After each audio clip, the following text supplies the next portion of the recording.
Today's talk is really about anxiety, but what I really love about it is there are a few dimensions to this anxiety. The first is we can see how growing up in a particular environment predisposes your mind to anxiety. The second element that we're going to dig into is how using substances can sometimes exacerbate our anxiety or even sort of create particular situations in our mind that feel like anxiety, but may actually have a different diagnostic kind of perspective. And then the last thing about today's video is sort of how do we deal with anxiety and sort of overcoming some of the hesitations that people have around getting treatment. So I really thought that Chuck did a fantastic job of like touching on. I really loved this discussion about anxiety because we talk about anxiety like it's monolithic. Right? Like, I have anxiety, like you have anxiety. We all have anxiety. What is the treatment for anxiety? Like, in Western medicine, it's like you have anxiety, period. And we heard from Chuck, he's like, my doctor gives me this medicine and like, because I have anxiety. And so it like our system of medicine, we treat anxiety, we don't treat people. But what I really love about today's talk is it's an exploration of where anxiety starts, how your upbringing brings you to anxiety, how substances can actually exacerbate things or make things worse. And then also how a lot of things that look like anxiety may be a little bit more diagnostically nuanced. And then finally about like how getting treatment is important, but what are the things that can get in the way of you wanting treatment? And so all that kind of stuff is fantastic. So I think this is really what like explorations of anxiety look like, where I want you guys to understand that it's not just about a clinical diagnosis and a medication. It's about a whole spectrum of like origins of how you got to here, thinking about these other influences that have compounded your anxiety over time and how to approach it in a truly multidisciplinary manner, venting that negative energy, using meditation, taking medication, seeking a therapist, overcoming your fears that you kind of internally face, having to face those fears, deal with those fears, etc. Really fantastic. How's it going? Good, man. How are you? I can't hear you for a second. I'm good. I appreciate you having me on. Thank you very much for that. Dude, I appreciate you coming on. Everyone is always so grateful that like we're having them on, and I don't think you guys realize like we wouldn't be anywhere without you. I think it's more so I'm sure there's a lot of people that could, be sitting here instead of me right now, you know what I mean? So still got to be grateful. Yeah, that's awesome, man. It's very positive of you. And so is your name C-Do? Yeah, it's just like an abbreviation of my real name, which is Charles Dolan, Okay. But yeah, you can call me Chuck, Charles, C-Do. It's all good. Okay. Chuck? Chuck, yep, that works. Monosyllable. And so Chuck, is there something in particular that you were thinking we could talk about today, or maybe something that we could help you with? I mean, I guess I could kind of break down what I'm going through. I don't really Please. like talk about this, so I'm not really sure like what I should be talking about or what you're interested in or what you can even do to help me. But basically I've been dealing with like anxiety for a long time, and I would say it's gotten progressively worse. It started to like hit me really bad when my wife was pregnant with her first kid. I don't know if it was related. I feel like subconsciously, I guess it would have to be related if that's like when it started getting bad. But basically, I'm like, it's kind of weird. Like I'm actually like afraid to have anxiety. Like I think my biggest fear is like having a panic attack, because like one time I had like a panic attack that lasted like what I would say was like an hour or something, and I felt like I wasn't in control of my body. Like I felt like reality became like fake. You know what I mean? It's kind of hard to explain. So I feel like that's like my biggest fear. And like, I feel like I'm constantly like overthinking, and I just have like constant like chatter in my head. Like, okay, am I going to have a panic attack? Okay. I'm feeling nervous. Like the slightest thing, like, wow, I feel like a tingle like in my body. Like, oh, my heart is like beating faster. Like, anything just kind of starts like those thoughts that just don't ever stop, if that makes sense. Like it just, Sure. most of the time I would say it's like an all day thing, but I kind of had like this thing on my stream a few days ago, which, kind of started, me reaching out and trying to make like small improvements. And I would say for the most part, it's been better, like, significantly better. And generally it is better. I think I just had a string of like really bad days. But, even then, like when I'm feeling normal, like my brain is just so weird. I'll be like, wow, I haven't thought about anxiety in a while. Oh, now I'm going to start thinking about it. It's like I notice myself feeling good, and then I start to question, I'm feeling good. Your anxiety is like, nuh-uh, you're not allowed to do that. It doesn't stop. It doesn't stop. Yeah. Wow, dude, it sounds heavy, bro. I mean, I don't want to, I guess, oversell it. Like, I feel like, I'm probably doing better than some other people that are dealing with this, because I do my daily things, and, I travel, I go out and stuff like that. But it's definitely, sometimes I feel like it's harder to enjoy like living in the moment, and it kind of makes me sad sometimes. So. Yeah. Yeah. Absolutely, man. How long have you been kind of carrying this around? Like, how long has this anxiety been with you? I mean, like I said, I've had it at a young age. I would probably, I don't know how young is young, but like maybe like my mid-teenage years, like 16 or something, is like when I, experienced my first panic attack. And then it's probably been really pretty rough for like 3-ish years now. Like, my son's almost 3, and it was like while we were pregnant with him. So I would say that's like when it started to get not nearly as manageable. Like I actually had to get like medicated for it, because I was waking up every single day shaking. Like my whole day would be me like literally shaking, and I couldn't stop it. And I couldn't eat, and I was struggling really bad. And I tried, really hard to not do that. But like the medication helped me so much that I was like, this just had to be, Good. The answer, because I couldn't live the way I was living. Absolutely, man. So I'm glad that you got mental health treatment.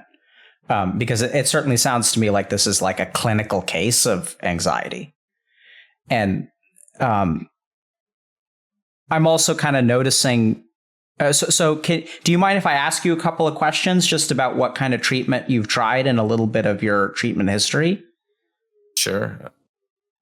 Yeah, go ahead. Feel free to ask me anything. Yeah. So let me take a step back and explain why I'm asking. So usually we steer clear of clinical topics on stream, because this really isn't supposed to be medical advice.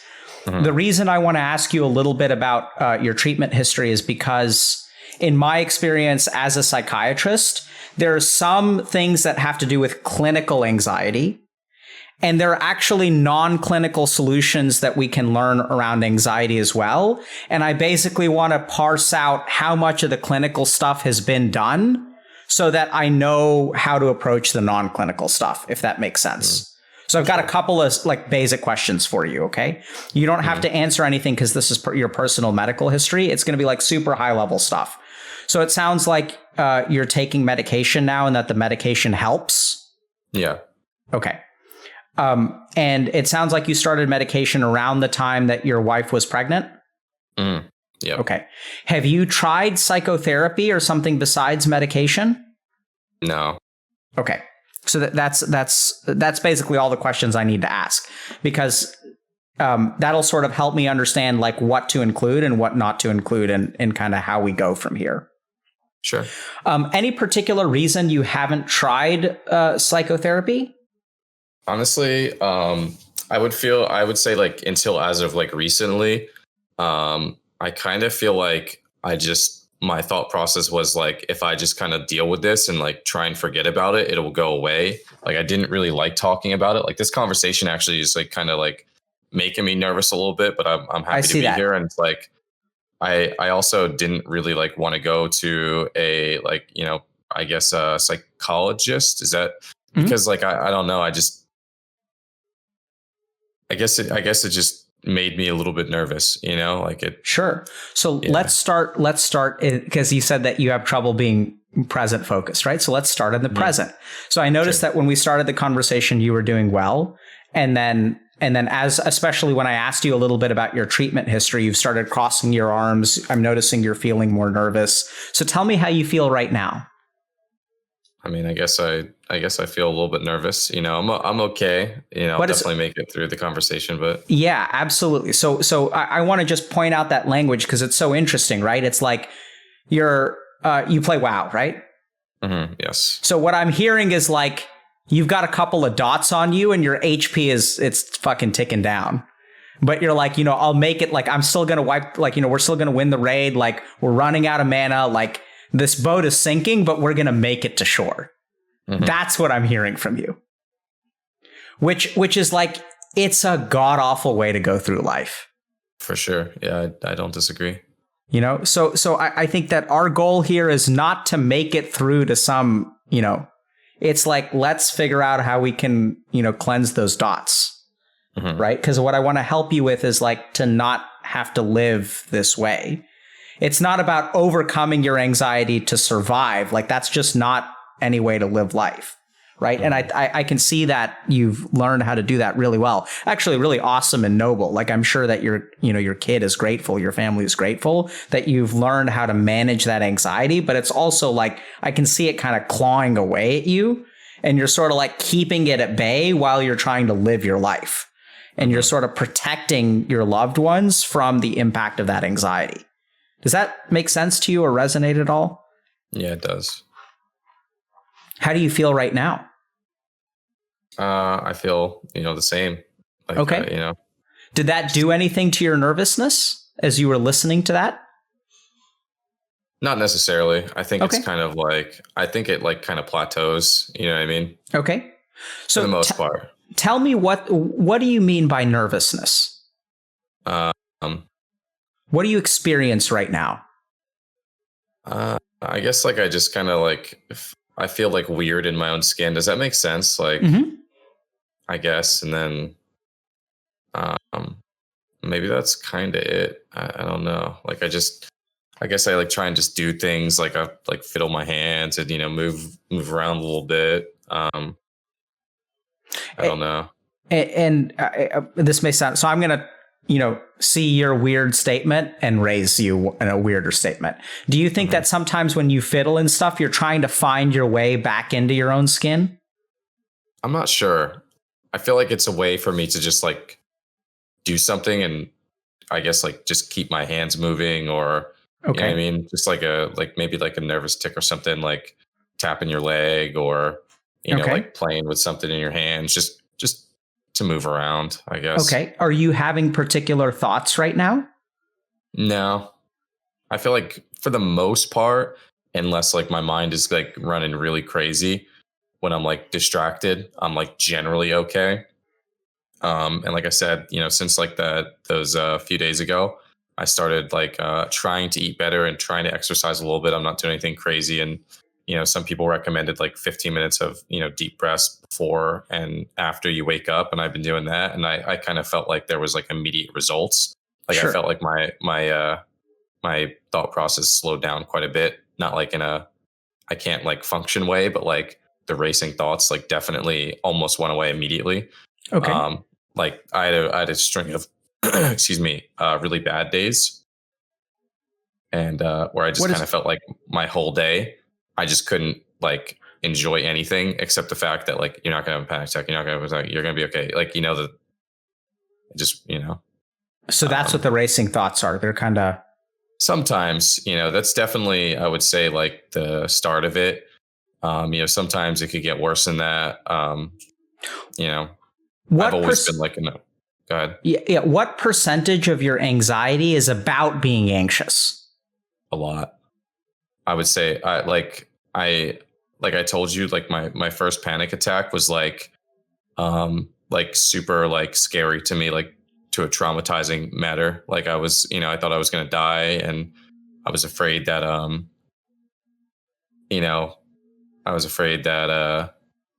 I would like potentially like I could lose my mind and never like be brought back to sanity. And I wouldn't be able to control myself. And, there would be times where I'm driving, like, what if I have a panic attack right now? Do I just die? Like, going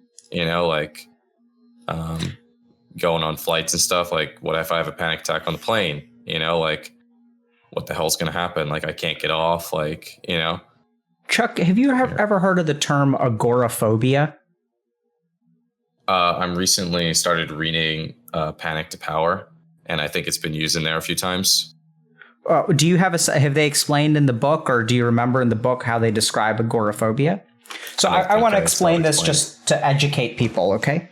So, this is something that you should consider talking to your provider about, but just to explain to you kind of how this works.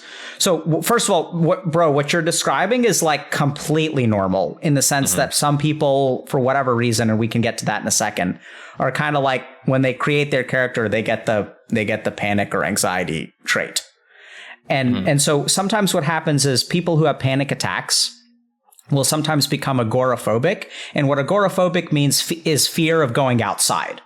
So they stay home, and sometimes in really severe cases, they'll be, stuck in their home for years at a time. Sounds like you've already, I don't think that's going to happen to you. So, because if it was going to happen, it would have already happened. So I think you kind of dodged that bullet.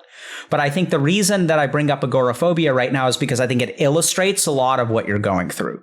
So the reason that people become agoraphobic is out of a fear of having a panic attack and being in an uncontrolled environment when they have a panic attack.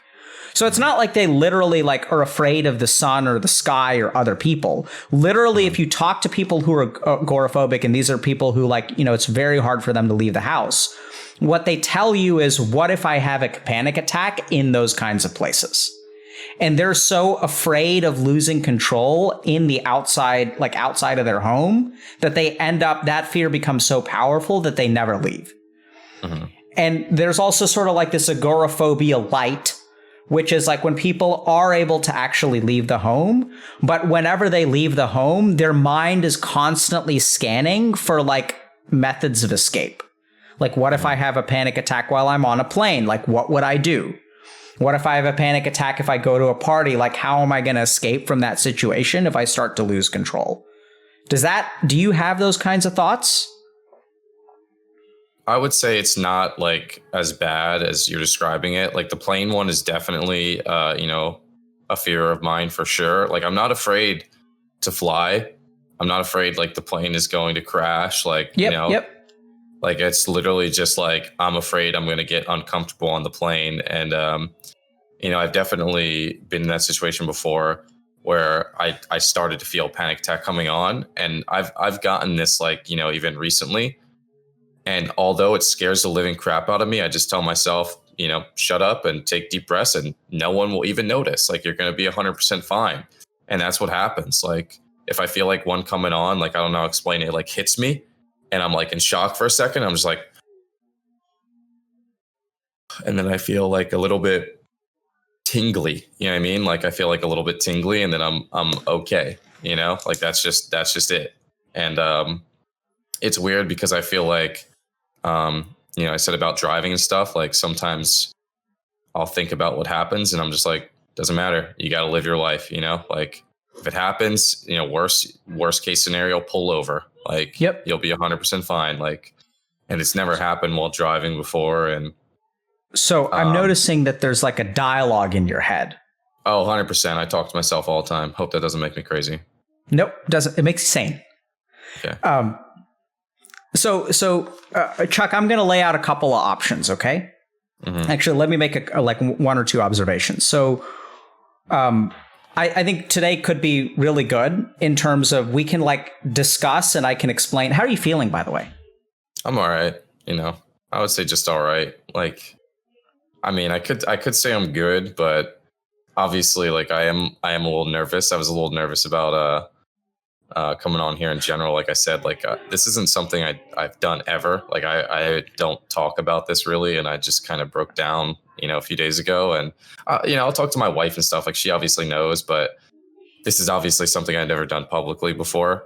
Sounds like you haven't really done it much privately either. No, yeah, I don't. What keeps you from talking about it? I would honestly say I felt my thought process was if I ignored it, it'll go away. And the more I talk about it, the more real it is, Sure. I literally don't like talking about it. People would come on my chat and say what are you going on Dr. K for? And I don't even want to answer that question. even though like I'm the one who did it publicly. Like, and how does it feel when they ask you that question? I don't even like saying the word anxiety or reading it or anything like it, because I feel like once I see it, then I like it doesn't stop in my brain. You know what I mean? Like I could be completely fine and then I see it and then I'm like, oh shoot, here we go. Like I just got to think about it until it goes away. Yeah. So I know this sounds kind of like this is going to be a weird question.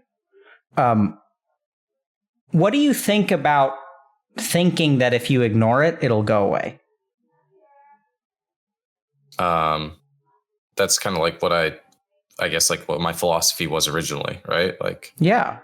Why do you think you had that philosophy? I guess because in my younger years, for the most part, it worked. Does that make sense? Excellent. Yeah. Good. So I'm really happy to hear you say that, Chuck, because a lot of people who are listening may think that that's a bad philosophy to have. Like if you ignore problems, they don't go away. But this is the first thing I want you to understand. If your mind is doing something, there's a damn good reason for it. Mm-hmm. And so oddly enough, I do think that ignoring it will make it go away is actually an oddly effective strategy that sort of worked for you. Because let's remember, if we really tunnel down to it, I know it sounds really weird, but if we really tunnel down into it, what happens if you open the door to your anxiety? It kind of like pours out, like it's just, absolutely, right? So like ignoring it is your way of keeping the door closed. Because one thing that we can listen to, and if you really like, if you just kind of think about it for a second, the anxiety gets out of your control so easily. So it's like a bucking bronco that gets like let loose in your house. And then it's just like jumping all over this place, smashing furniture. And so really the only thing that you've learned, or not the only, the most effective thing that you have learned so far is just to keep it outside of the house. Mm-hmm. And this is where I don't think that ignoring it is really fair. What I'd really say is like not letting it into your mind. Because what I'm hearing from you is that once it gets into your mind, there's racing thoughts, there's thought loops, one thought leads to another, leads to another, leads to another. And then you like start having this dialogue with yourself. And then that kind of like fuels your anxiety even further. And sometimes you win, but I'd also venture that sometimes when you argue with yourself, the anxiety is kind of like a punching bag where the harder you hit it, the harder it swings back. Mm-hmm. And so ignoring it is actually, it's not really like ignoring it per se. When this is where ignoring really means not letting it into your mind. Because if we think about what does the word ignore mean, it means the active process of preventing thoughts about something in your mind. Mm-hmm. Right? So I think ignoring it is a fantastic tool in your arsenal of dealing with anxiety. Second thing I want to point out, so then there's this dialogue component where sometimes you fight with your anxiety and sometimes you win and sometimes you lose. But the problem with fighting with your anxiety is that oftentimes it fuels the tension in your mind, right? And if we think about it, like the low anxiety states are actually states of low energy in the mind. Would you agree with that statement, or does that statement make sense with you? For you? Not exactly in terms of making sense. Okay. So like when you're calm, your mind is not doing a whole lot. And when you're anxious, your mind is doing a ton. Mm-hmm. And I would venture that when you fight against your anxiety, the total amount of activity in the mind is increasing. Mm-hmm. And I would also venture that when the total amount of activity in the mind increases, you get closer to anxiety. Okay.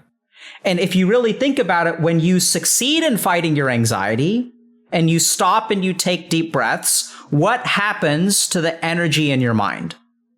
I guess it would go down. Absolutely. Right? So the more energy in your mind, it's almost like there's like this portal that is spawning anxious thoughts. And the more energy you pump into the mind, the more anxious thoughts it spawns. And sometimes you actually like attack the portal and you try to like, overcome it with willpower. That can actually make your anxiety worse. And what actually works is stopping to fight. It's just like zoning out. Yeah, right? Like you're I can definitely agree with that. Yeah. And so if we think about it, zoning out is also like ignoring. Like ignoring is not zoning in the first place. There's no zoning in, there's no aggro. And sometimes now what you've learned is like, okay, like I don't want to zone in. And now that like we're aggroed, like let's just zone out.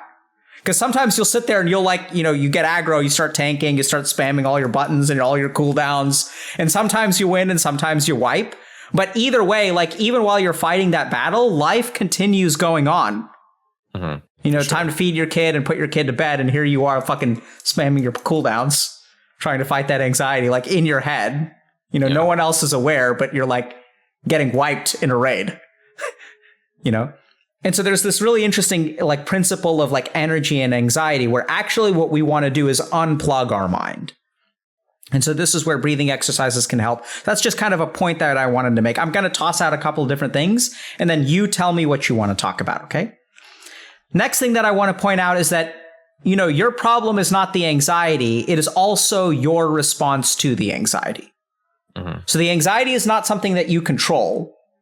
But then you do something like half of your panic is around the fear of future anxiety. It's not even like the core anxiety.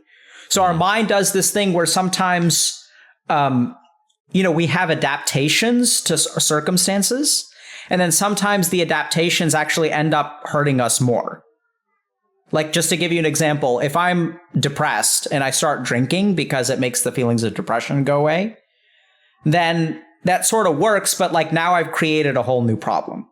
Mm-hmm. So in your case, I think there are two ways you can move forward. One is you can move forward with the root of your anxiety. And the second is you can move forward with the response to your anxiety. Does that make sense? Are you going to like kind of go in detail in like, go ahead. Yeah. So like there's the original panic attack, which you sort of can't control. And then there's your fear. There's almost like the PTSD from the panic attack. Mm-hmm. And what I'm saying is that if we really look at it, those are like two separate issues. Mm-hmm. And so what I mean is that like you can tackle both of those and your anxiety can get better by preventing the original panic attack or working through that original panic attack, but also by like relearning how to deal with that original panic attack. Mm-hmm. Does that make sense? Yes. Okay. And then kind of the last thing or two more things that we can kind of touch on. And I know it's kind of scattered what I'm kind of pointing out. I'm going to use the shotgun approach and then you let me know like what you're interested in. Okay.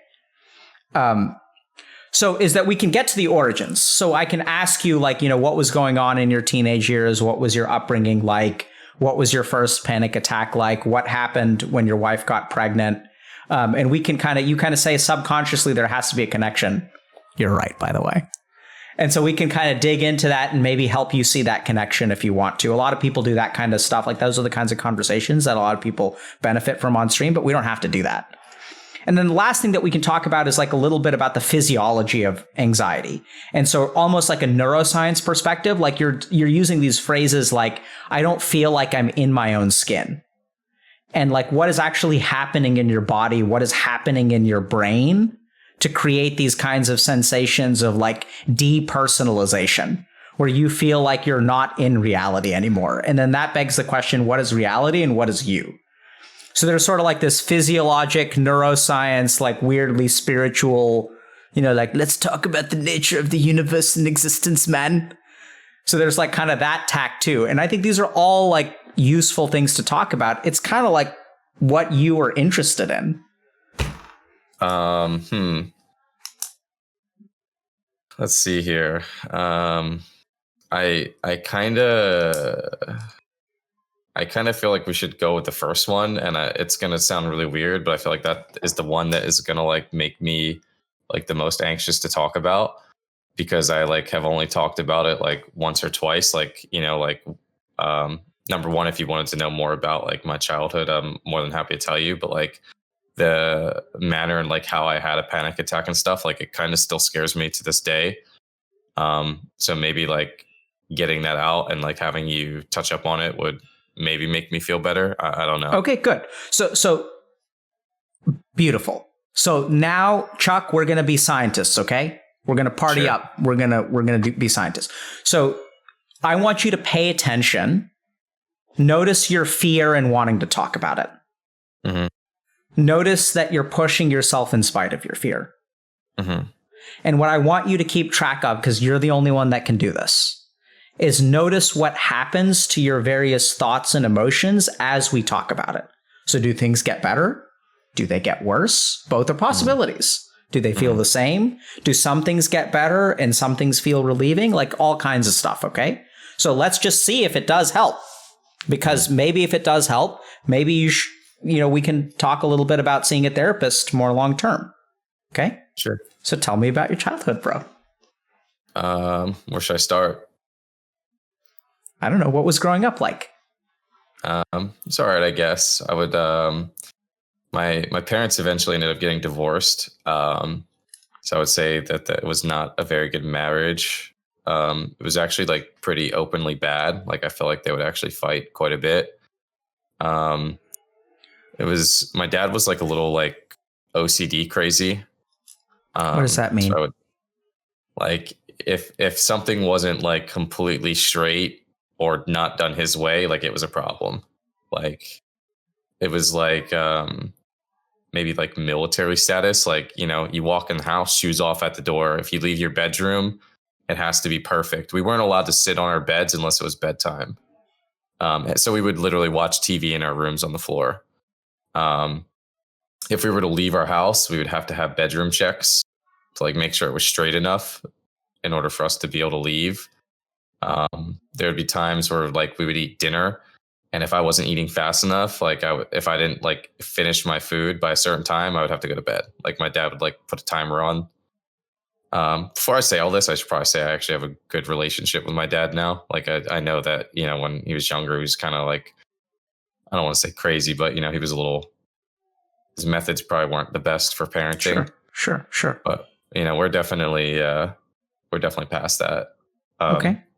But I would say, my sister and I probably favored my mom. Like my dad would go away for work and we would always be like pretty happy when he was gone. We would stay up late and, yeah. Do you remember what it felt like when you were eating your food? I didn't like it. I was like, I actually had this thing for a long time where I wouldn't eat the last bite of my food. Like it was like, I don't know why, because I feel like I think one time I like overate and threw up, but like, I don't know. For a long time, I wouldn't eat the last bite of my food because I felt like, maybe I would throw up, or maybe since I wasn't being forced to, I didn't have to. I don't know, but I do remember that was like a part of like my mindset for a while. Okay. So, can I ask you a couple more questions? Yeah, for sure. I'm going to need a second to try to find the right question. Is that okay? Mm-hmm.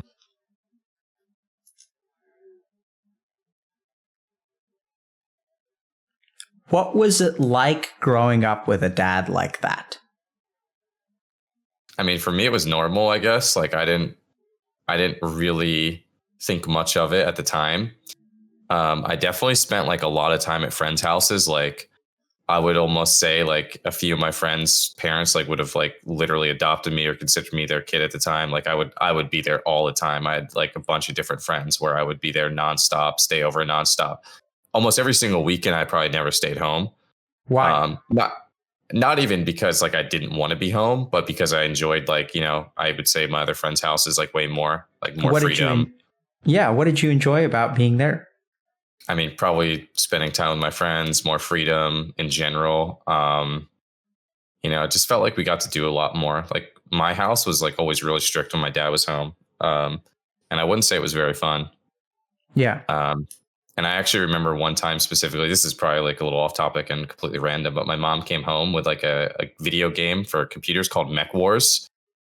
And my dad made her go back to the store and take it back and specifically said, computers are not meant for video games. And I still give him hell for that comment to this day, because I'm like, that's how I make my living now. But, so sometimes I would go to my friends' houses and play computer games. And do you remember how you felt when your dad made your mom do that? It's probably pretty sad. I was like, damn, that game looks super awesome. And it's funny because I would play video games on that computer all the time, but it was just like pinball and stuff like that. And they just came with the computer, and I don't think he knew. Yeah. So it sounds like there were, and what did they fight about? Everything. I can't remember specific arguments, but they just did not get along very well. Do you got remember divorced when I was in 8th grade? Okay. When you were 13? Yeah, just about, yeah. When was your first panic attack? Like 16. Okay. But I will say, and like this is maybe not relevant, but like I experienced my first panic attack when I was smoking weed. So it's actually very relevant. Okay. We can talk about that too. I'm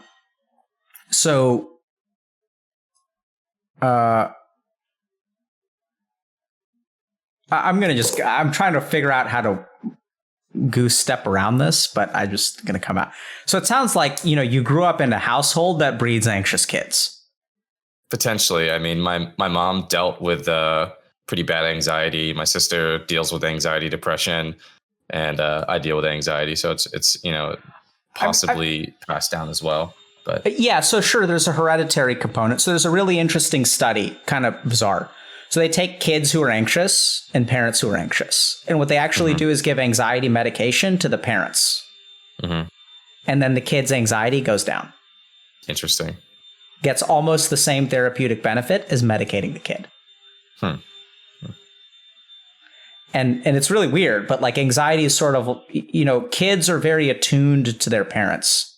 Mm-hmm. And so like when the parent is anxious, like imagine you're 6 years old and like your mom is like freaking out, right? Mm-hmm. Like the kid is going to be like, what's wrong? Right. I'm freaking out. I don't understand what's going on, but I can tell it's bad. It's a really fascinating study. But what I'm kind of really noticing is that like if we think about anxiety, what I think about of anxiety is like anticipation of danger.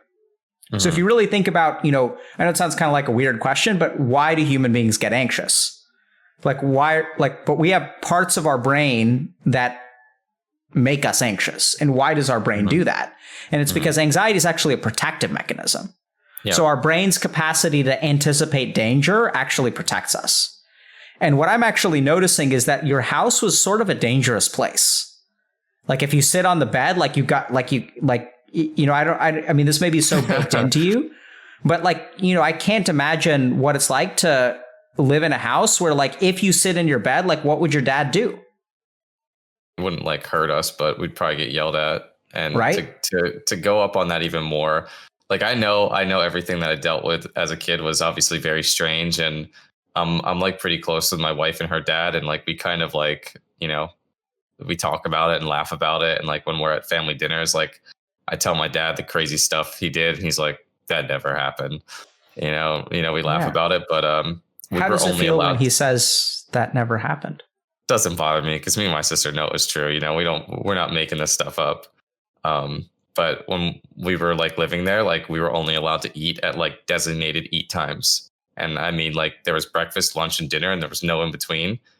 And we would literally sneak snacks, and because we'd be hungry. And like eventually, when my parents got divorced, I lived with my dad for the first year, and I didn't like it because my mom and my sister weren't there. So I ended up living with my mom, and eventually my dad found like all these hidden like snack wrappers and trash in my closet because if we threw them in the trash, you would see them, like legit. And I remember going to bed hungry, and I would have to like tell my mom like I'm hungry, and she would have to sneak me food. Like she would literally sneak me like ham and cheese and stuff like in my bed, just so I wouldn't go to bed hungry. Do you remember how you felt when you were hungry and she was doing that? No, like I said, I didn't. I just thought my dad was super strict, and my mom wasn't strict. Like that was my thought process. It wasn't like my dad is a horrible human being, and people are probably thinking that, and I don't really want them to think that. Looking back at it, he was definitely kind of a dick, but I don't know if it's how he was, raised and whatnot. Sure. My grandpa was like the nicest guy on earth, by the way. So I don't know. I don't know if that's where he got it from, but yeah. So I want to just say a couple of things. So first is that, sometimes when people come on stream and they share like things from their upbringing, like they can paint their parents to be in a really bad light. And that's not really what we're here for. No, yeah, that's not what I'm trying to do. And so I think it's like, especially as children, I'm sure your dad did all kinds of awesome stuff too. We're just not talking about it. And actually sounds like, or maybe not. Maybe. I mean, he used to play baseball with me and take me to my games and stuff like that. But yeah, I mean, there's probably some, awesome stuff in there. All right, so we're not here to bash your dad, and at the same time, I think it's really important to not let protecting a parent get in the way of your authentic experience of growing up. Yeah. Right. But I mean, I this is going to sound kind of weird, Chuck, but like, you kind of grew up in a fucked up household, bro. I've gotten that before. Right.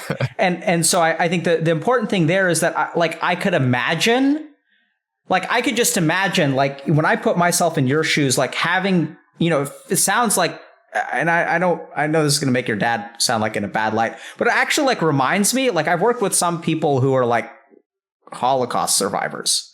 And like, they're like, they're being snuck food, like living in, like, they're like in a closet and someone has to like sneak them food. Like being snuck food is like, it's just not a common experience.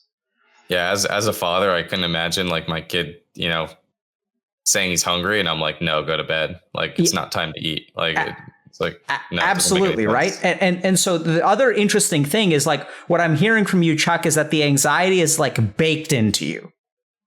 Possibly. Yeah. And the interesting thing is, if you really think about it, like, what would happen if your dad caught your mom sneaking you ham and cheese? I don't know. He probably yelled at her. Right. So the tricky thing here is that I'm asking you how you felt, but I think it was so normalized to be anxious and let's not even talk. Let's separate the emotion from it for a second. It was such a normal part of your thought process to anticipate danger and to be in danger. What do you think about that? It's just like, it's just how the household worked, right? It's like, now I'm home. Dad can't see me playing ping pong. Gotta be not anxious. I gotta anticipate that danger. Dad can't see me sit on my bed. Oh crap, I threw my book on my bed. I better clean it up before Dad sees the impression of the weight of the book on my bed. If I eat too fast, I'm gonna puke. If I eat too slow, I'm not gonna get to eat. So there's like danger anticipation like everywhere you look in the household. Possibly created like a lot of my overthinking potentially. Like, I wouldn't say that I had like anxious thoughts back then, but it's maybe helped like form the way that I think today. And if that makes sense. Absolutely. I think it makes a lot of sense. I think the way that you think today is a survival adaptation from how you grew up. What do you think about that? It's very possible. Yeah. Right. So like, your anxiety isn't an enemy. It's just like when I'm, so this is how our mind works. It's kind of like cement. So like the early changes in our mind solidify later in time. It's like why, if you think about like learning how to walk, do you know how to walk? I think so, yeah. How solidly do you know how to walk? Some people say not very well since I walk on my toes. But okay. I get from A to B. Yeah, right. So when we think about it, like so much fundamental programming is laid down, like our capacity for language, our capacity to understand. What are you doing with your face right now? What is that? What do we call that? I think I'm just smiling. Yeah, but what is that? How did you learn how to do that? I think it's just programmed. Yeah, right. It's so baked in. Yeah. And so what I'm noticing is that early on, because here's the thing, those are just the things that you remember. And it sounds like your dad has gotten better over time. Yeah, he's all right now. Right. So like, I don't even know like what he did when you pooped your pants when you were 1. Honestly, he comes over and he sees my kids and like, I'm convinced he didn't have kids because this guy is, like, I love my dad, but he doesn't know how to talk to him. He doesn't know how to hold him. He doesn't know how to, like, it's just like, hey, you guys are my grandkids. You're awesome. But it's like, Yeah. So then it looks like he has no idea what's going on. I'm going to assume that my mom took care of everything. So Chuck, I'm going to ask you a question. What would it be like? You have a son? I have 2 sons, actually. Oh. So you have 2 sons. What would it be like for them if they never interacted with their dad or their dad never took care of them? I think they would be pretty sad. I'm pretty awesome. Certainly. They love that. I don't think they would be sad because they wouldn't know. Oh. Right. Well, I feel like now you're throwing shade at me. No, I'm just kidding. No, but I'm saying so this is, I think for you, there were a lot of things that I think you missed out on that you don't even realize you missed out on but you certainly missed out. Like they wouldn't be sad. It would be sad for them. Right. Does that make sense? Yeah. And like I said, my wife's dad comes here a lot. And we talk about stories of like what they did as like kids and what he did for them. And I'm like, they'd be like, yeah, you never did this. And I'm like, no, so definitely I'm very aware, of the childhood I had. Right. And it's kind of weird because it's not even like you sort of know intellectually you missed out, but like you didn't miss out kind of emotionally because it was just normal for you. But I am noticing that there's a lot of evidence that your mind learned how to anticipate danger, and that you were kind of like a home base, your place of safety required a lot of vigilance. So here's another term that I'm going to toss out, which I think describes your anxiety very well. Hypervigilance. What do you think? I've heard that one before. So vigilance means, to be watchful. And hyper is to be like constantly watchful, constantly on guard. Do you think that describes what happens in your mind? Possibly. I still kind of feel like, I guess I'm constantly on guard of like my own emotions per se, like, not necessarily like my environment and stuff. Like I'm generally pretty easygoing. Like I would say like my wife is like way more like, what's going on around me, what's this, what's that. I'm just constantly on guard. Like, okay, I don't want to have a panic attack right now. Like, Yep. That's like. So I'm noticing that the guard is internal instead of external. Like you're manning the walls of your own mind to make sure that the bucking bronco doesn't get in. Yeah. How did it feel to talk about your upbringing? Honestly, it doesn't really bother me too much. Like that wasn't the thing that I was actually too nervous about, because I've talked about it before, like, even on stream, maybe not too often, I've talked about it. Like my friends obviously, knew me and kind of knew my dad was a little crazy and my wife and everything. I actually just think it's funny at this point, Okay. So I would say things didn't necessarily get better, but they also didn't get worse, Okay. So it sounds like, and what's your understanding of why you're smiling right now? Because I just think it's funny. Like, okay. This is, I guess you either laugh or cry. And yep. Yeah, I don't know. I've told these stories 1,000 times. Like at this point, like I really do just think they're kind of funny. Have you cried about them? Maybe. If I did, I couldn't remember. Okay. I doubt I did, but yeah. And so it sounds like you were very nervous about sharing something else. Can you help us understand what that is? We don't necessarily have to share it. I'm just curious, what were you nervous about? I'm okay to share it. But like the way I like experienced my first panic attack and stuff, like it's just it's scary. It's I remember it so vividly, and exactly what was going on in my brain, and it's just like it was just a lot. It's just a lot. And I think like that's like my fear to like get back to that place, I guess. Are you afraid that if we talk about it, you'll let the bucking bronco back into your mind? Not necessarily, because I feel like I have talked about it before, but I was like definitely in a better mind state, and if that makes sense. Like, so this is the series of events that happened. Like my sister growing up, like kind of, I think she dealt with our childhood differently. Like she kind of like, did smoke and did drink at a younger age, stuff like that. And I saw that and I didn't really like want to be a part of that. And, like my friends smoked and stuff. And I just didn't care. Like my friends would drink. I didn't want to. My friends would smoke and I didn't want to. And one day, one of my friends convinced me to smoke and we smoked and it was chill. And then he convinced me again. And I had like that really terrible experience, which I can get into more detail. And, I just kind of chalked it up as like, wow, like that was bad. They're like, yeah, you had a tough time, it's whatever. But it didn't really affect me. You know what I mean? It didn't affect me. And then I tried smoking again. It was fine. And I tried smoking again. And then that's when the problems occurred. It was the fourth time. And I remember what happened was like, I started experiencing like what I experienced the first time.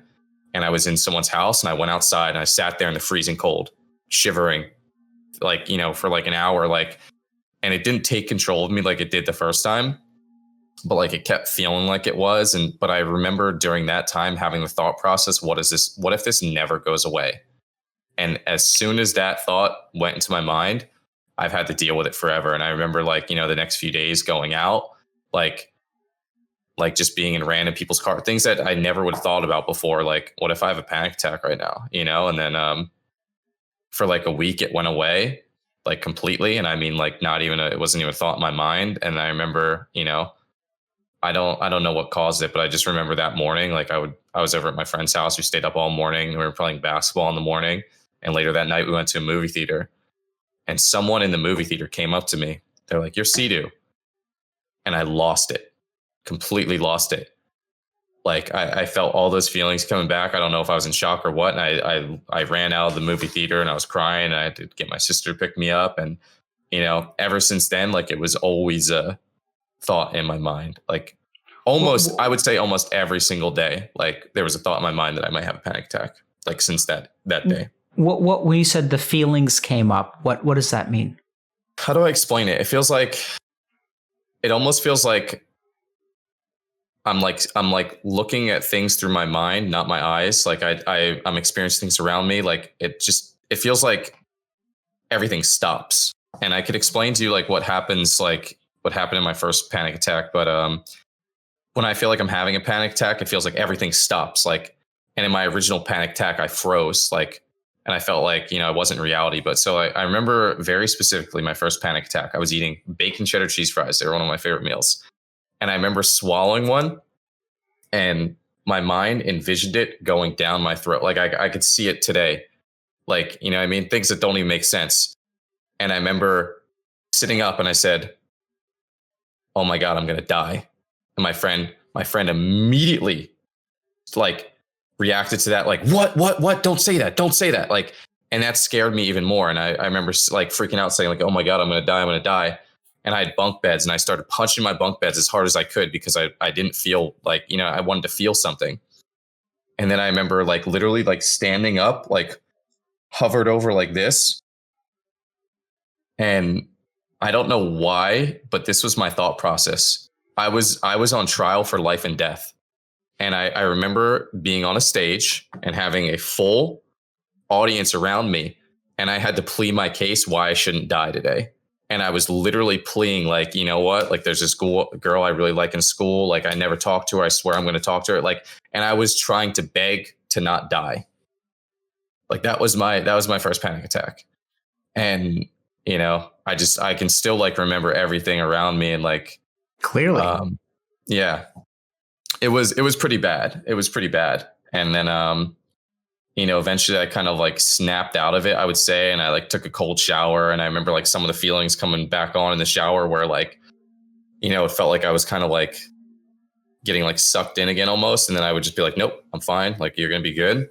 But that was my first panic attack. And it was, that's what I'm afraid of, I guess, is like losing full control to where like I felt like I couldn't move. Like I swear it felt like I was stoned. Like I couldn't move. Like I was just stuck in place. Have you talked to the person who prescribes your medication about this? No, I don't know if I necessarily like that guy. I told him like my anxiety is about anxiety. And he's like, "No, it's not." And I'm like, "Okay, you just don't really want to listen. You just want to prescribe medicine." Like, wait, when he said your anxiety is about anxiety, and he said, "No, it's not." Yeah, it didn't. Yeah. Like, I'm not, I don't really think he's like the person for me to talk to. Okay. You know what I mean? Okay. I think he just prescribes medicine, and, he's like, no, it's not. Like, there's a different route. And I'm like, I think about this stuff a lot, and I kind of feel like I know what the route is, but what's the route? I kind of feel like that was the route right there. I feel like that was you're like, damn right it is. Yeah. I feel like that was the day that like, like I always tell myself, I wish I never smoked weed, and, but I feel like eventually I would have dealt with this problem anyway, because it's happened before without smoking, Not to that extent, but. Can I think for a second? Yeah, take your time.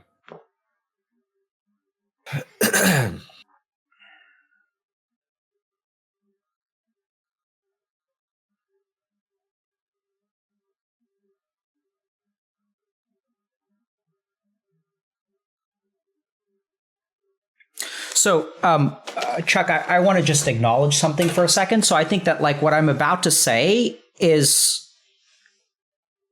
it's still sort of for educational purposes, but it's going to use a lot of diagnostic language. And I would really hesitate to say this for a couple of reasons. The main reason that I'm going to offer to share something in a moment is because you do have a provider. And I think that ultimately our goal here on stream is to try to like help you. Right? So I want to share sort of a different perspective based on some of the attributes that you're sharing, which I definitely think you should follow up with a medical professional. Think about it and follow up with a medical professional. And because, we don't really diagnose or treat things on stream, but I feel like I have an ethical responsibility to share with you another perspective for looking at your anxiety. Is that okay? Yeah.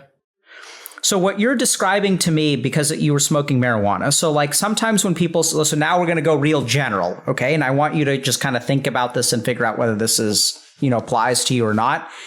In a different scenario, if you were actually my patient, I would tunnel down into this more. And I think it's a useful thing for you to tunnel down with a provider. Unfortunately, I can't do that with you. But I feel like I would be honestly doing you an ethical disservice if I at least didn't float this idea and give you the opportunity to talk to a licensed professional about it. Is that okay? Mm-hmm. Yeah, definitely. So when we smoke marijuana actually has two kind of components. One is sort of a pro-psychotic component and one is an anti-psychotic component. And there's a version of marijuana called K2, which is synthetic marijuana. And the problem with synthetic marijuana is that normal marijuana has like THC and CBD and has a bunch of other compounds. But basically, depending on the blend of THC and CBD, it has a certain propensity to like, because like pot makes people paranoid, right? Mm-hmm. So some of that paranoia is kind of like more in line with psychosis. And so when people use synthetic K2, the problem with K2, it like makes people like really freaking psychotic and they get, brought to the ER. Really steer clear of K2 and in general marijuana as well. But what I'm really hearing from you doesn't sound like a panic attack. It sounds like sort of like more like a bad trip. Mm-hmm. Does that make sense? Yes. And so sometimes what happens with people who have bad trips is not that they have anxiety. So we call it anxiety, but what I'm almost hearing is like a traumatic experience from a bad trip. And really what I'm hearing sounds to me like I think you need a far more thorough kind of diagnostic with someone who listens. So like what we're dealing with may be an anxiety disorder, not really our place to determine here, but could also be PTSD from a bad trip. And this is where sometimes from a treatment perspective, it's really important to have a clinician who listens to you because the treatments are actually quite different. And I don't know that you're ever like approaching it as an anxiety disorder and approaching it as PTSD from a bad trip are going to like help you approach it in different ways and may actually help you. And if you're not getting better, and this is also just general principles now, okay? So if you're working with a psychiatric provider and you're not getting better to your satisfaction, I strongly encourage everyone out there to bring up your dissatisfaction with the psychiatric provider. Because a lot of times, this is, not really specific to you really at this point, but a lot of times, like, as a psychiatric provider, I ask you, how's the medication working? And most people are like, it's working some. It's not perfect, but it seems to be doing a good job. And then as a clinician, I don't know if that's just like your anxiety is so severe and we're kind of like okay with this, or if what I should do as a clinician is sit down and rethink your diagnosis. That may be a different kind of like, why are we wiping on the raid? Is it that, we're hitting the DPS, or are we messing up at the DPS race? Or is it that our comp is messed up? Or like, there are all kinds of differential diagnoses for why the raid is not succeeding. Mm. And sometimes that involves like just further anxiety treatment. But if we start to treat your anxiety, double down on anxiety treatment, when what you really have is PTSD related to like a psychotic hallucinatory experience, those are different things. And they can both look like anxiety. But this is where, you know, out of everyone that I've ever talked to on stream, I would encourage you the most to go and really get like reevaluated or have a really good in-depth conversation with a licensed mental health professional about your situation. And I would share this stuff with them because in a sense, it's not their fault. You know, you can't hold them accountable if you're not sharing information.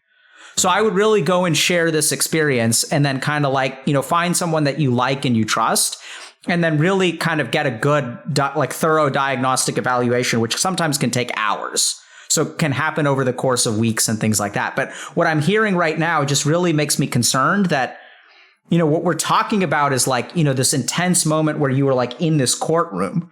Like that's like divorced from reality, right? Like that wasn't actually happening. And this is what's kind of interesting is when people have like hallucinations and stuff when they use substances, it feels real. And the impact on your brain, even if it's not real, your brain experiences it. Mm-hmm. Does that make sense? Definitely, yeah. And so the effects on your neurochemistry and the way that your brain wires are as if it's real. And this also gets into a whole other thing about like what is the nature of reality and dreams and all this kind of crap. We had a good conversation with Ludwig about it that if you want to go back and watch, like it may give you some insight into this.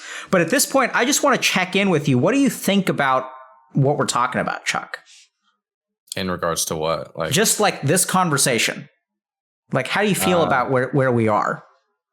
I mean, I guess I feel okay. I wouldn't say I feel like any type of way about it. I would say like I was definitely a little nervous to share like what I went through. I'm not really sure why, but you know, it didn't really like, you know, because I thought I've been thinking about this for like the whole week. Like, you know, is he going to ask me like how I experienced my first panic attack and stuff like that? And then, you know, my brain kind of goes down the road of like, you know, thinking about it. I'm like, oh crap, I don't really want to think about this, you know, but I don't know. And I definitely kind of agree with you. I do think to a certain extent, I do have anxiety because I just kind of do feel like I deal with everyday stress and stuff. And I do think the medication is helping me. But in the same sense, I do think that like I do have that like trauma of like, that's not where I want to get back to. Like that scares the living crap out of me. Yeah. So just so you understand, like, you know, this hypervigilance that I referenced earlier is really a feature of PTSD. Mm-hmm. So like what happens if you think about a traumatic event, like, you know, if I've been sexually assaulted in a parking lot, like I'm going to steer, like I never want to be in a parking lot at night again. Like I will come hell or high water. I will avoid that situation at all costs. And what I'm really like, so early on when I mentioned agoraphobia to you, remember like agoraphobia is about avoidance. Mm-hmm. It's all about avoidance. And what I'm hearing when we talk about the bucking bronco and ignoring your thoughts, it's about avoidance, avoidance, avoidance. So could this be an anxiety disorder? Absolutely. Could this be like, you know, hallucinatory, like a marijuana induced PTSD? Absolutely. And that's something where I think really like you deserve to have someone, a licensed mental health professional, sit down with you and really talk through that. What was it like to actually share that experience? It was all right. I mean, I've shared it before to people who are close to me. Obviously, like, you know, I was with my friend at the time, you know, during it. But I mean, yeah, well, I guess it wasn't as bad as I thought it was going to be. Like, I feel like I'm kind of relaxed right now for the most part. What do you mean by relaxed? Do you mean your baseline level of anxiety or do you mean relaxed?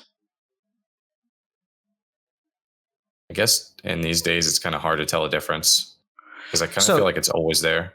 Yeah, I understand that. So like, I want to just point something out to you. You've never used the word relaxed today. Mm-hmm.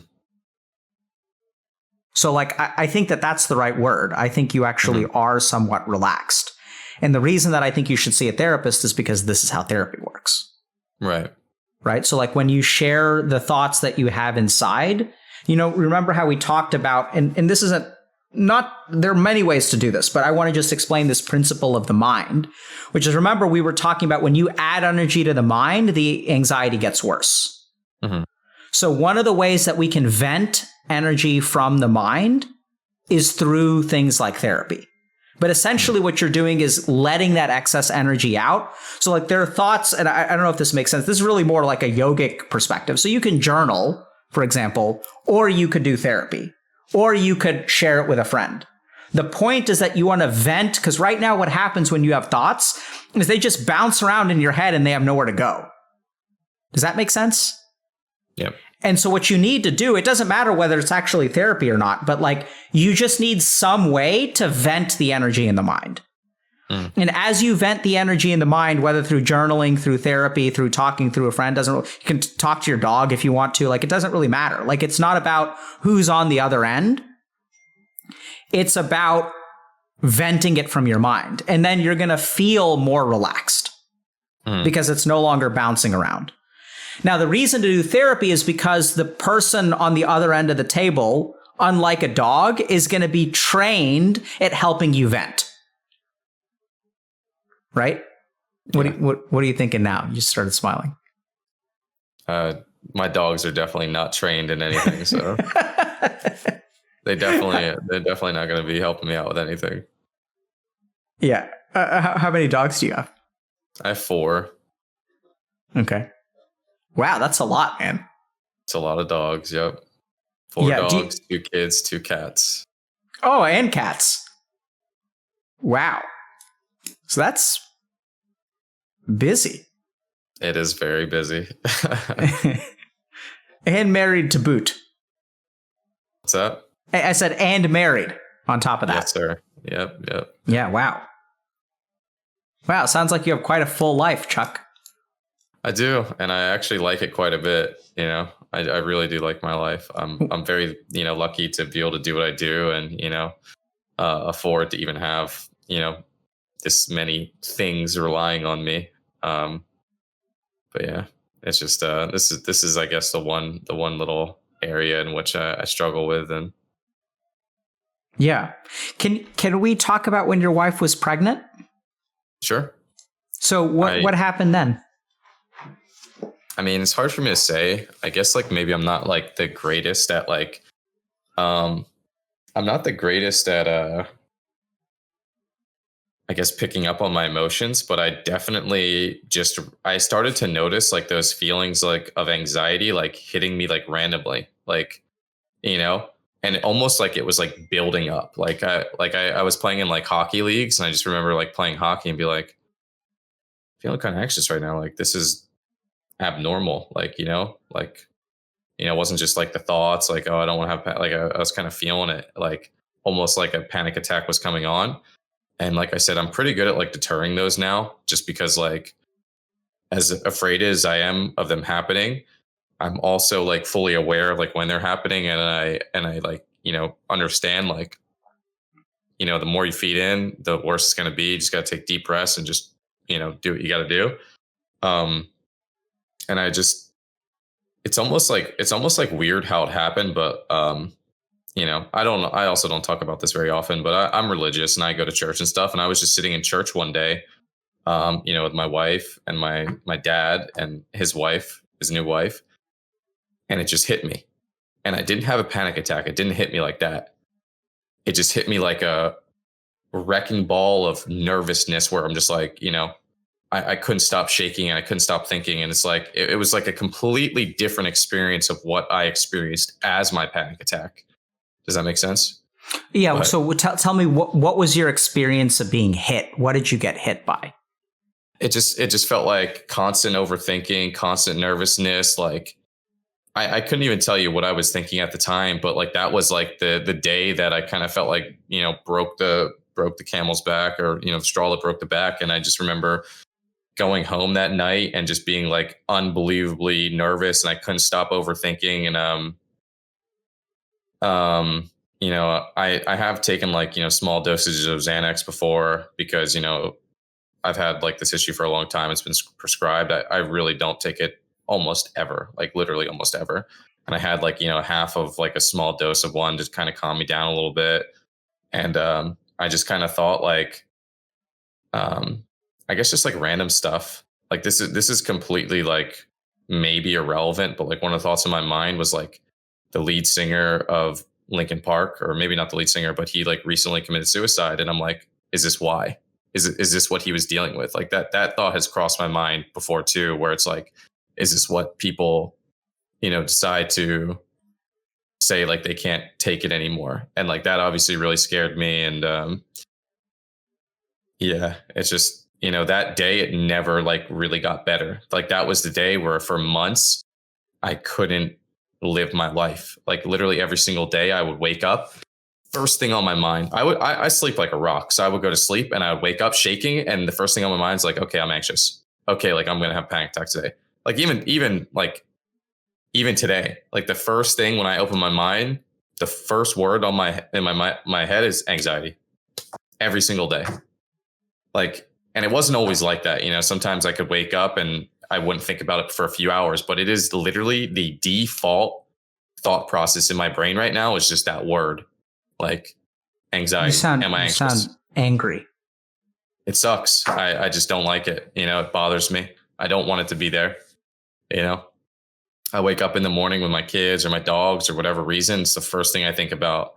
It's what I got to think about before I go to sleep. And, it's like, I just don't like most of the time. I will say it's definitely better as of recently.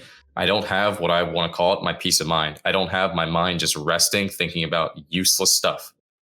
It's just always lasered in on this subject most of the time. Sometimes I do. And sometimes I'll literally like get a break and I'll be like, wow, I was thinking about random stuff. Well, now that I'm thinking about this, now it's time to think about anxiety. Like it literally like circles back like, oh, wow, I had a break. I can't believe I had a break. Now I'm not going to have a break because I'm overthinking it. Like, Chuck, is there a part of you that's afraid that like something fundamentally broke that day and will never be fixed? Maybe essentially, like I do think like, maybe I'll never have like what was my normal. I think like maybe that's kind of like why sometimes I'm actually afraid to get help, because what if it doesn't help? What if all this stuff that is supposed to help me doesn't help? So what I'm hearing is that, if you get help, as long as you're not getting help, you're delaying final doom. Potentially, yeah.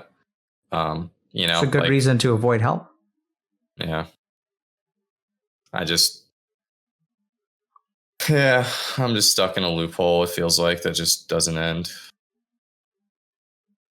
I'm sorry, bro. Yeah, I appreciate it. Can I offer a couple of thoughts? Absolutely. So I don't think you are broken. I think what you have can be fixed. I think that the mind has an amazing reparative quality.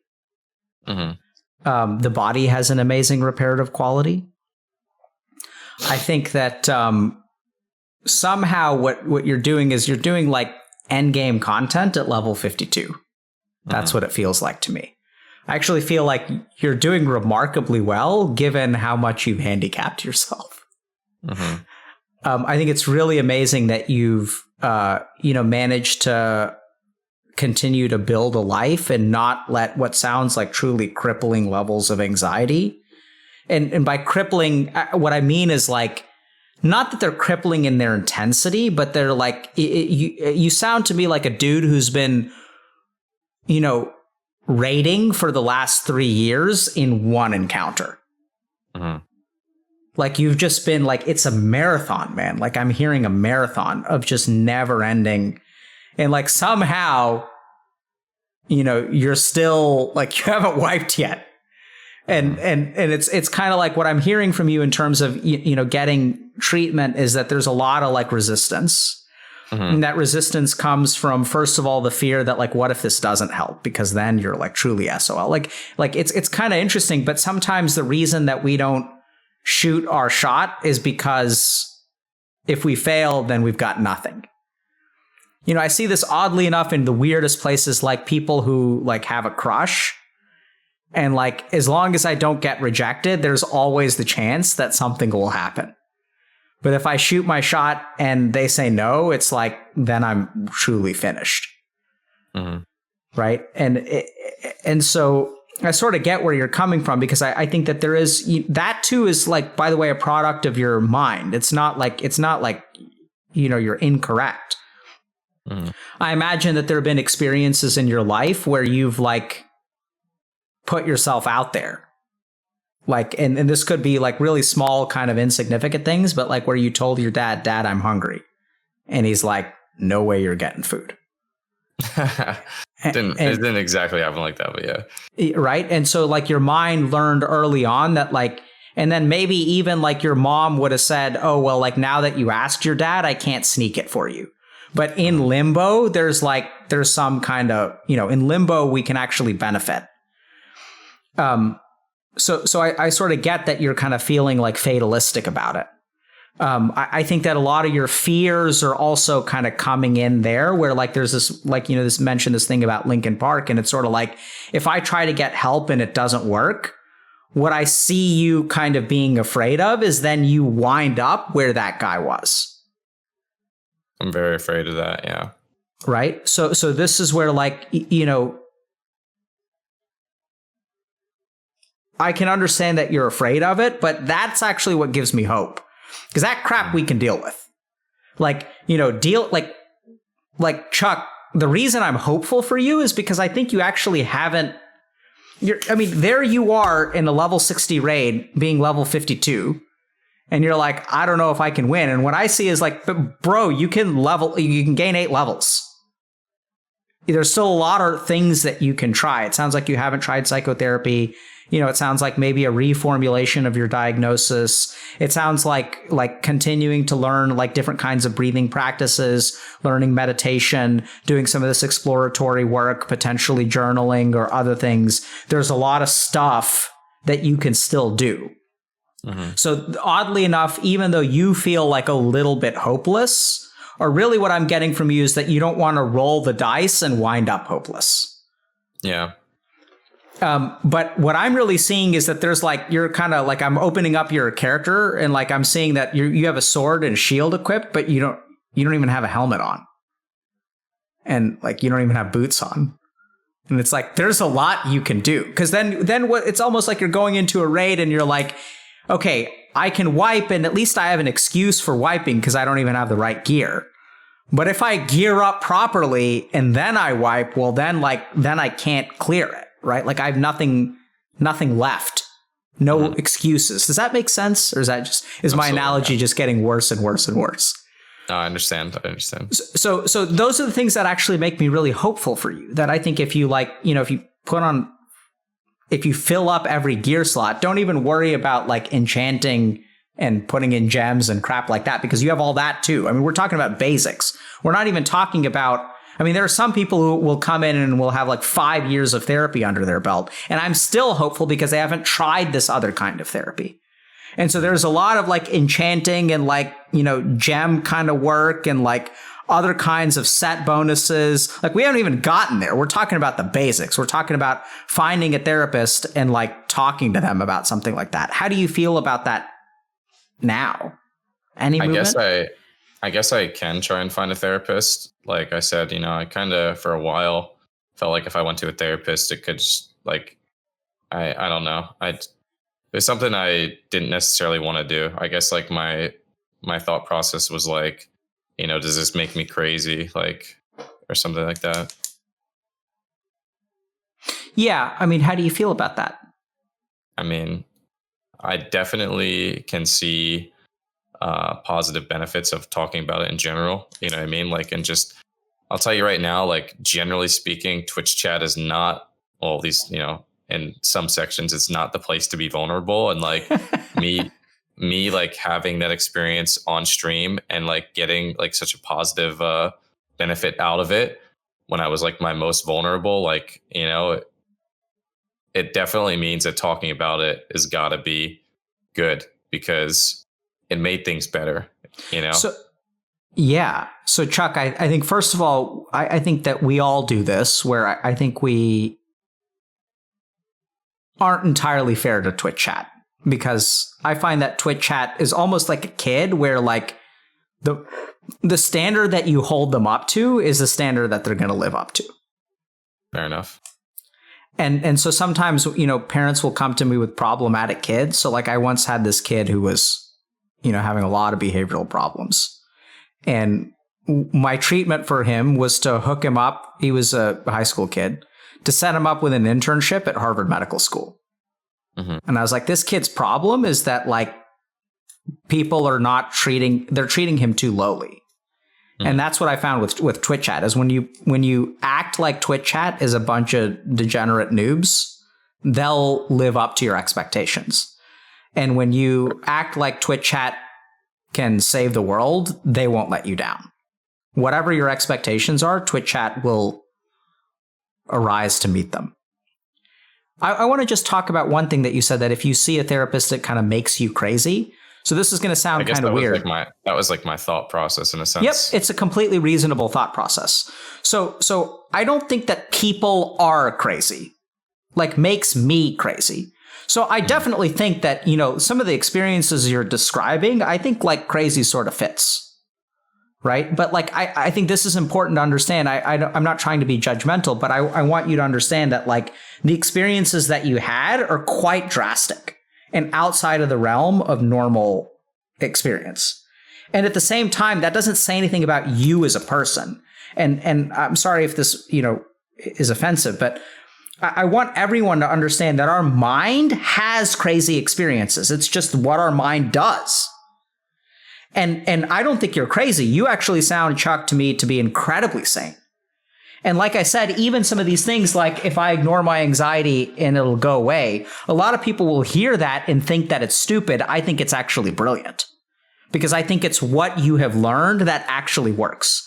And one of the biggest things that I try to explain to people is that the mind oftentimes doesn't malfunction. The mind functions the best way it knows how to. And when we stop assuming that the mind is broken is when we truly get power over it. That's when we truly understand it. That everything that your mind does, usually, or not everything, but a lot of what your mind does is for a reason. And the more that we understand, even your resistance to therapy is completely logical, right? There's a lot of stuff riding on that. Like, you're kind of like, because your strategy is to ignore it and it'll go away. Going to therapy is like the opposite of your winning strategy. So of course you're going to be resistant to it. And it's not dumb to be resistant to therapy. It makes a lot of sense. But now this is where I would ask you, how has your experience today talking about it been? It's been fine. Like, obviously I was like a little nervous about being on here and stuff, but I feel like I benefited being on here today, and I knew I would. Well, number one, I feel like I'm kind of like getting over fears of sharing. And I feel like that was something that I definitely didn't do, especially with strangers. Number two, you kind of are making me feel like a little less bad about myself, saying like some of the strategies and stuff that, I've been doing is okay. And like I'm having like normal thought processes and stuff like that. So I don't know. It's just like reassuring, I guess. Yeah. Why are you smiling now? I guess I like to be right. I answered your question right. I don't know. I mean, you're the one who I asked you how. It's your answer. I don't have the right answer. You have the right answer, Chuck. But yeah, I mean, I think you've done a really good job today. I think I do not envy you. I think you come across as I think you're incredibly strong, Chuck. Like when I hear about the fullness of your life, like I understand that you're grateful and stuff, which is all awesome, but it doesn't sound easy, bro. It's not. To wake up with anxiety every day, it just doesn't sound easy. Takes its toll for sure. Yeah, man. And so what I'm really hoping, I think you don't need to, I don't think you deserve to be running that marathon in this epic, never-ending struggle against anxiety. And my hope is that some of these like really simple principles, like, venting some of that energy from your mind, because, when you say that you wake up and anxiety is the first thing there, it's because it's like a gas that's trapped. You've like farted into a bottle and you've closed the stopper. And so like in that bottle is methane and it smells bad. And what you've really got to do is just pop that cork and let that bad boy rip, And so there's a lot of negativity in there. There's a lot of fear in there. I understand that you carry it every day with you. Like, you carry it, right? That's the best word that I have. I think it's an encumbrance problem more than anything else. And so I really hope that you can, I'd strongly ask you to consider, really seeing a therapist. I definitely will look into it for sure. I guess I just got to try and find someone with good reviews, because I don't want to get someone that isn't right for me, I suppose. Sure. So I think that good reviews go a long way, but fit goes a long way too. So a couple of rules of thumb, and if you need a little bit of support, I think we've got like a quick guide or something we can send your way about finding a good therapist. We do have a creator coaching program, which normally at this point in the interview I would recommend to some people. I think you should actually see a therapist though. You're welcome to sign up for our coaching program. Like, they work with things like, they're more specialized in things like burnout and imposter syndrome and those kinds of things. So they work with, we have a contract with Twitch, so Twitch is actually sponsoring it. But I think in your case, I would go see a therapist. I think it's really, and you could try out coaching if you want to, but I really think that, mental health treatment is appropriate for you. Does that sound judgmental to you? No. Okay. Do you have any questions for me? How long? No. No. I sort of feel like we're at a decent stopping point, but at the same time, there are a lot of other things that we could talk about. Like, I'm still, I think another thing that is worth digging into is the sort of whatever happened subconsciously when your wife became pregnant. And how that, I think that may be a conversation for another day. Because I don't know how short that's going to be, but I sort of feel like this is a decent stopping point because I've shared a lot with you, and I'd love it if you could kind of digest that. And I don't want to, how can I say this? Sometimes I reach a point in a conversation where I feel if we keep talking, we may start to overwrite what we've covered so far.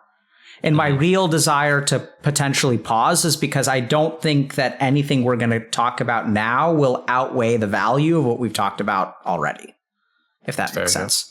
Mm-hmm. Does that sound okay to you? Yeah, absolutely. Do you have any questions? I don't. I'm not a question guy, really. I just kind of. Okay. Yeah. I'm intrigued by what does that mean to not be a question guy, but so be it. I'll just let that curiosity ride, but go ahead. What is it? I just generally, people always ask when you're done, do you have any questions? And I'm the one that looks at my wife like, do you have any questions? Because I'm good to go. Okay. So, and then are you interested in learning meditation? Possibly, I suppose. I didn't really so honestly, I had like this fear of kind of like being alone with my thoughts. But like, since I do the deep breathing, like I kind of close my eyes, and it's going to sound like the craziest thing ever. But when I do my deep breathing, I would say maybe just briefly for a second, if that, there's no negativity. There's no anxiety. You know what I mean? Like, it's just completely, it's like all these like random thoughts that make absolutely no sense just kind of like pop into my brain. Like it was my normal, you know what I mean?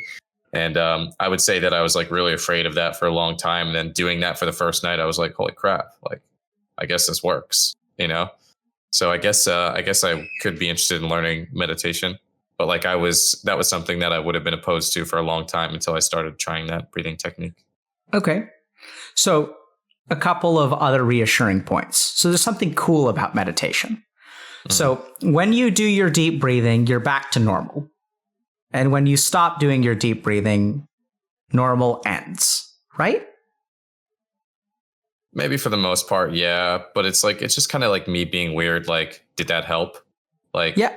Is this going to help? Like, so this is what studies on meditation show.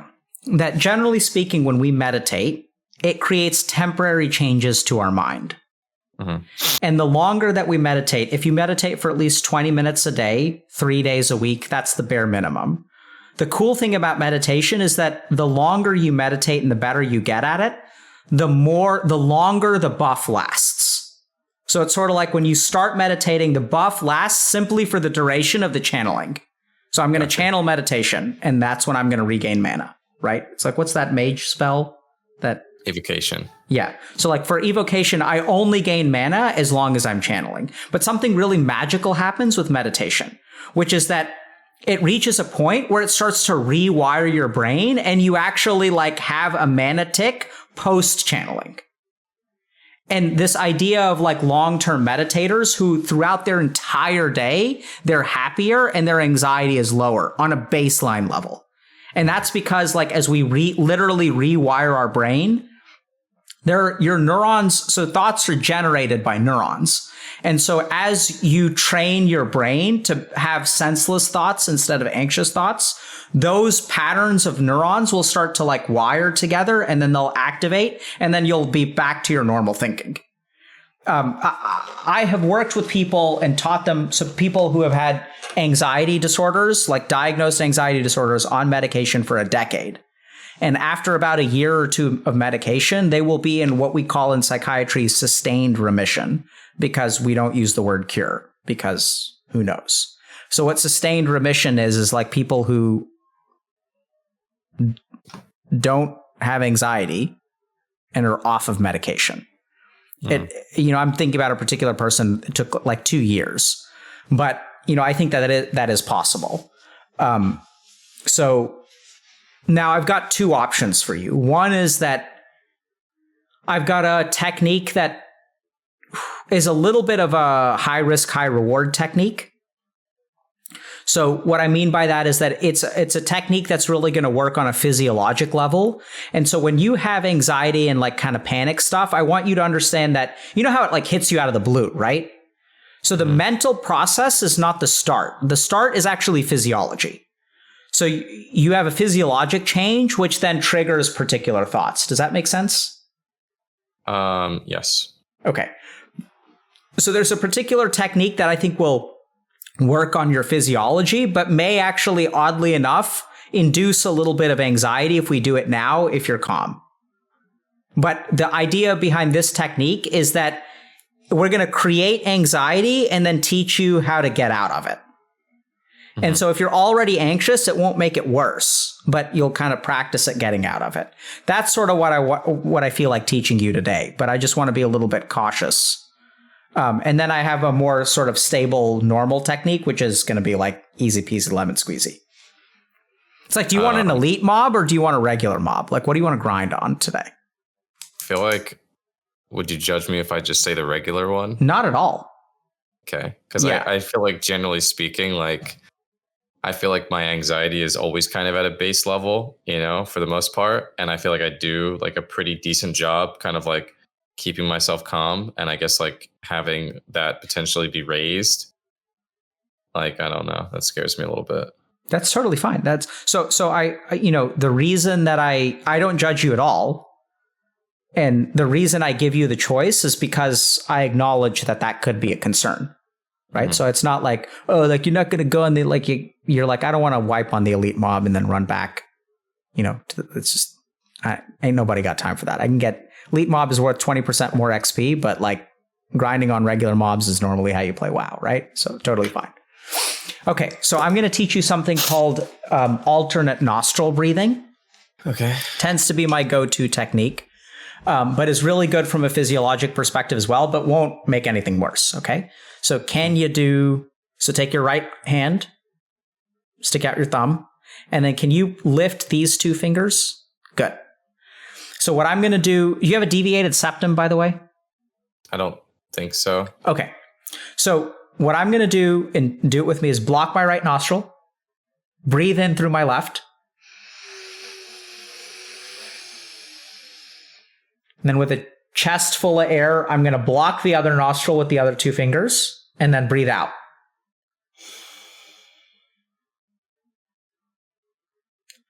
Breathe in through the same nostril without switching. Switch. And breathe out.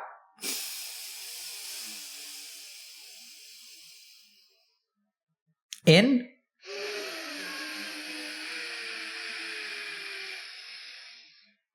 Switch. Out.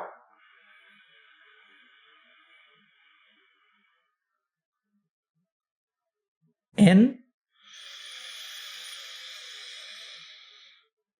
Switch. Out. Good. Now close your eyes and go at your own pace. Remember that you want to switch on a full breath.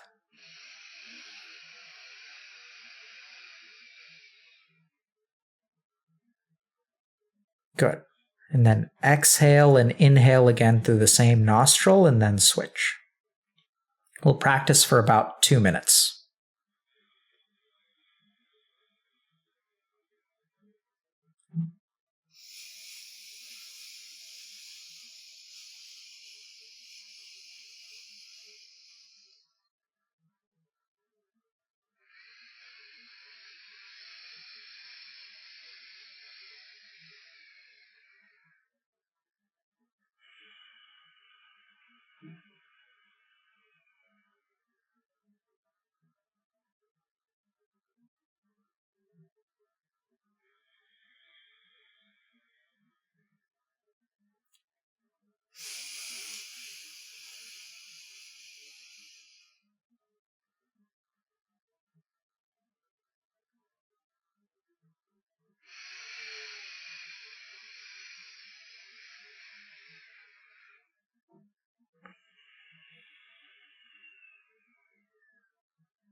Let your eyes remain closed. Go ahead and finish the breath that you're on. And relax. Just sit with yourself.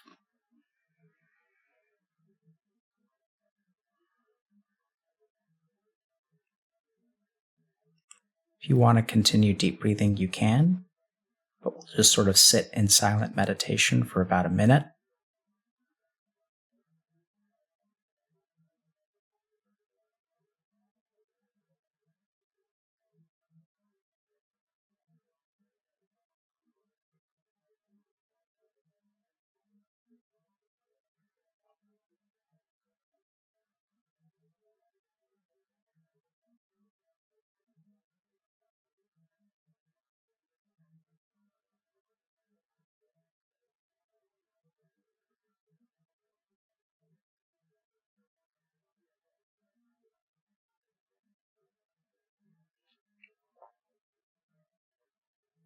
And now I want you to breathe in for 3 seconds and out for 3.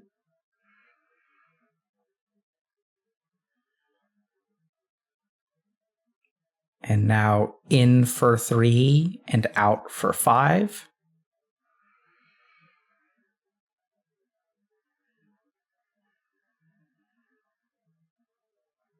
And then in for 3 and out for 7.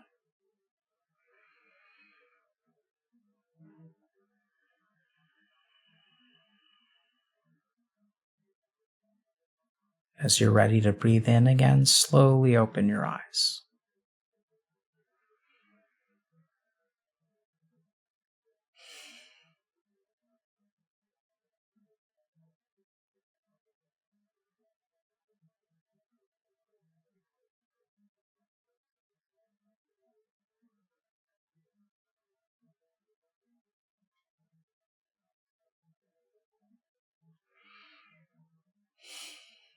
supposed to say anything?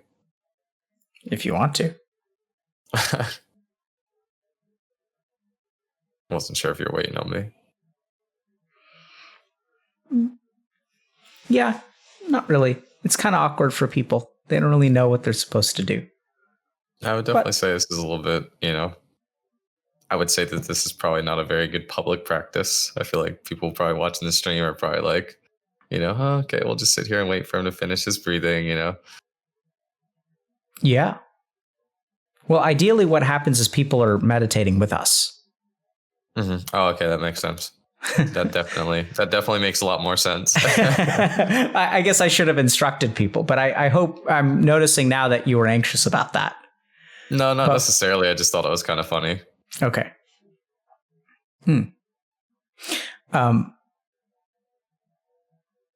Yeah, what was that like for you, Chuck?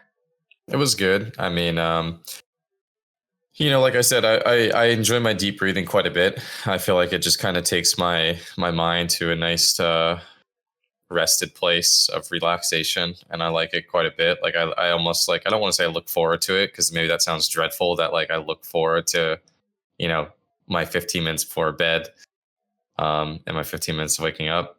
But yeah, it's just nice. Like it's nice to have that nice like relaxation before you sleep and like when you wake up. Although I must say, like, I have a little bit of a different schedule where like my wife wakes up with the kids, so I wake up a little earlier to feed the dogs or else they go crazy. So I wake up and then I don't do my breathing, then I feed them, and I kind of chill for like 20 minutes while they're outside. Then I go back upstairs and then I go to sleep, and then I wake up for real and then I do my breathing. So maybe there's like a little bit of a disconnect there. I'm not really sure. But yeah. Yeah, I mean, I don't think it sounds bad at all. It sounds like you're meditating when you're doing deep breathing. And I'd say so. I don't think it sounds crazy at all to look forward to meditating. Just a couple things. So first thing is that do whatever practice works for you. Sometimes people find that, so this practice works a little bit more physiologically than just plain deep breathing. But the most important common element, Chuck, is the length of your exhalation correlates with the slowness of your mind. So the longer you exhale, the slower your mind will be. A question. So you were instructing 3 seconds of inhale with longer exhales. Is that something that you would recommend for deep breathing too? Because generally I do like as big as I can and then let out as big as I can. And I definitely notice like when I let out, like I try and like fully deflate, because I feel like that always feels like really good. So not really. So what I'm telling you is the most important thing is the full deflation. Okay. So the reason to, so like that last bit is really about coming out of the meditative state and kind of like re-anchoring us into the world. Mm-hmm. But the length of the exhalation is the most important thing. So the reason that this the one nostril breathing practice is that it just slows your breathing down, because you're using half your nostrils to let the air in and let the air out. There are also some other kind of weird physiologic things, like it sort of it deactivates your parasympathetic nervous system, which is what releases like adrenaline and stuff like that. So it'll slow down. It'll work in a physiologic way to like reduce your pro-anxiety hormonal state. But deep breathing can do it too. So I'd say ultimately do what works for you. This technique arguably is it will be like statistically slightly more successful for people with anxiety. Okay. So would you recommend doing this in place of like the deep breathing before or after sleep? I would recommend that you follow what works for you, but a good place to start would be you figure out which one you want to do first, but I would start probably with this one for about 5 to 10 minutes. And then do your normal deep breathing for about 10 minutes with a goal of about 20 minutes of practice. Okay, that's completely reasonable. And then, so just other questions, like how long, because you were kind of instructing me this time, like how long would you say, like do the nostrils and then like switch into the regular breathing or whatever, or like, I guess with both nostrils is what I'm saying. Yeah, so I would say do the alternate nostril breathing for 5 to 10 minutes, and then do whatever deep breathing practice you have been doing for about 10 minutes. So, I mean, like literally like continue to swap the nostrils for the full 10 minutes. Is that what you're saying? No, yeah, for 5 to 10 minutes. Yeah. So Okay. Gotcha. Okay. And then after that, do your own deep breathing practice where, you're doing whatever. Another question is, does it matter like how I'm doing it? Like generally I kind of do my deep breathing laying down, like kind of preparing for bed. Like would it be preferred to sit up or? Good question. So the most important thing is that your spine and your neck are straight. So laying down works, sitting up works, standing up works. Okay. But your back needs to be straight. Okay. I would say, though, if you're going to do this alternate nostril breathing practice, I would do that sitting up and then lay down and then do your regular deep breathing. Okay. I can do that. Okay.